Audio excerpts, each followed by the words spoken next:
Na mwandishi wa habari, kama masuala yenu mliouliza kutokana na hoja ambazo au malalamiko kutoka kwa wagombea ambao mmenitajia kwa jimbo la Pangawe.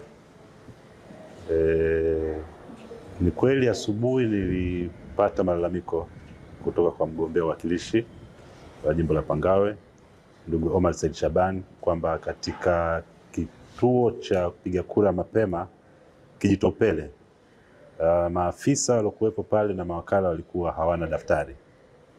Na baada ya kufanya mawasiliano tuligundua ni kweli, na tukasitisha zoezi lile ili kwenda kuangalia kuna tatizo gani. Na baada ya kufika, kwa kweli daftari lilikuwa lipo, lakini watendaji wetu nadhani walikuwa hawajacheck kwenye maboksi vizuri, na vituo vyote mawakala na watendaji wakapewa daftari lile na zoezi likaendelea. Lakini tatizo kama hilo lilikuwepo vile vile katika kituo cha Welezo ambapo tulikwenda tukashughulikia.